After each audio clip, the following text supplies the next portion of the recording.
MP अजब है और सबसे गजब है, और ये हम यूं ही नहीं कह रहे हैं, क्योंकि यहाँ एक महिला को अजीब बीमारी हो गई है। और इस बीमारी में महिला सुबह से लेकर रात तक करीब 60 से 70 रोटी खा जाती है और फिर भी उसकी भूख नहीं मिटती। ये मामला राजगढ़ के सुठालिया से सामने आया है, जहां 28 साल की मंजू सौंधिया की बीमारी से उसके ससुराल और मायके वाले दोनों ही परेशान हो गए हैं। ससुराल वालों ने मंजू का इलाज राजस्थान के कोटा, झालावाड़, इंदौर, भोपाल और ना जाने कहां कहां कराया, लेकिन कुछ फायदा नहीं हुआ। अब मंजू का इलाज उसका भाई करा रहा है, लेकिन कोई राहत नहीं मिल रही। मंजू की इस बीमारी से पूरा परिवार परेशान हो गया है। ये रोटी खाती है, पानी पीती है। है? रोटी खाती है, पानी पीती है। पानी पीती है। कितनी रोटी खा लेती ये 20 से 40-50 तक रोटी खा जाती है। खा जाती है? मतलब एक ही टाइम खाती है, दिन भर खाती है? दिन भर खाती रहती है। कहाँ इलाज कराया आप? डॉक्टर को बताया आपने? बताया कोटा, झालावाड़, इंदौर, भोपाल, राजगढ़, ब्यावरा और कहाँ बताया? और यहीं पे दिखाया। डॉक्टर ने क्या बोला आपसे? डॉक्टर बोलते हैं वो मानसिक संतुलन, वो मानसिक डॉक्टर को दिखाओ। मानसिक डॉक्टर बोलते हैं उसको मानसिक कोई बीमारी नहीं। फिर गई घर पे ही है। अच्छा, अब इलाज करा करा के थक गए हैं, अब पैसे भी नहीं है तो अब इलाज भी कहाँ से करवाएं। कोई सरकारी मदद मिली आप लोगों को? नहीं, अभी तक तो कोई मदद नहीं मिली। कोई सरकारी मदद नहीं, कोई मेडिकल टीम वगैरह कोई पूछी घर पे? नहीं, कोई भी नहीं आई अभी तक। अच्छा, करीब कितना साल से ये बीमारी है आपकी बहन? 3 साल हो गए। 3 साल हो गए। कैसे क्या बीमारी हुई थी ये टाइफाइड से चली थी, फिर अब आगे धीरे धीरे धीरे धीरे खाने पीने लग गई। कितना खा लेती है लगभग? ये किसी दिन तो 20, 25, 30, 40, 50, 60 तक पहुंच जा किसी दिन। दरअसल डॉक्टर्स की माने तो मंजू को साइकियाट्रिक डिसऑर्डर है। इस बीमारी में मरीज को बार बार ऐसा महसूस होता है कि उसने खाना नहीं खाया। दिमाग को शांत करने के लिए बार बार खाना खाने की इच्छा होती है। ये जो महिला है, यंग महिला है, जो मेरे पास 6 महीने पहले आई थी।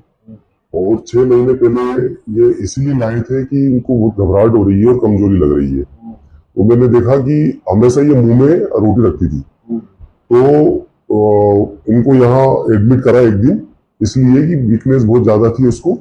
बाद में हमने पाया कि इसको ईटिंग डिसऑर्डर है।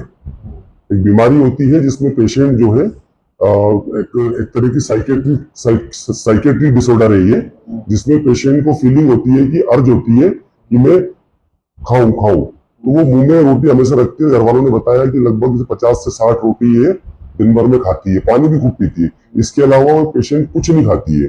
मैंने इसका इलाज करने के बाद में मैंने इसको एडवाइस करा कि आप एक बार साइकेट्रिस्ट को दिखाओ। तो ये भोपाल में 2 दिन बाद साइकेट्रिस्ट के पास भी ले गए, डॉक्टर आर्यन साहू। फिर उन्होंने वहां पर इसको ईटिंग डिसऑर्डर करके डायग्नोज करा और कुछ दवाइयां दी, लेकिन उस दवाइयों से भी उसको इतना फर्क नहीं पड़ा। उसके बाद फिर 2 बार और भी आई वो महिला मेरे पास, एडमिट तो नहीं किया, पर केवल यही कंप्लेन लेके आई कि मुझे वीकनेस है। बस वीकनेस की वजह से हम लोगों ने कुछ उसका आईवी ड्रिप वगैरह ट्रीटमेंट किया, और फिर हमने यही सलाह दी कि आप एक बार इनको आप छोड़ के तो देखो। दूसरा ये है कि दवाई ये खाती है तो बोलती है कि लूज मोशन हो जाते हैं मुझे, तो दवाइयां भी नहीं खाती है ये। केवल ये बस आती है, ड्रिप लगवा लेती है, मल्टीविटामिन वगैरह लगवा लेती है, उससे कमजोरी थोड़ी दूर हो जाती है। और दवाइयां भी वो साइकियाट्रिस्ट के पास भी भेजा है, लेकिन दवाई नहीं खाती है। बोली दवाई खा लेती हूँ मैं तो मुझे दस्त लग जाते हैं। करीब 3 साल से मैं इलाज कर रही हूँ। हाँ, कई जगहों पे। और ठीक ये बीमारी है, इसका इलाज है या नहीं? इसका इलाज घर वालों से मैं यही कहना चाहूंगा कि इसका एक्सपोजर करें। आप इनको रोटी दे ही ना, देखते हैं कि शरीर में क्या लक्षण आते हैं। भाई अगर रोटी खा रही है तो उनको एक्सपोज करें, जो चीज कर रही है उसको ना करने दे, है ना, और कुछ दवाइयों पे रखें। आपको बता दें कि मंजू 3 साल पहले तक बिल्कुल ठीक थी। उसके 2 बच्चे हैं जो पूरी तरह से स्वस्थ हैं। पहले वो अपने घर परिवार का पूरा काम करती थी, सब ठीक चल रहा था, लेकिन अब इस बीमारी ने उसका जीना मुश्किल कर दिया है।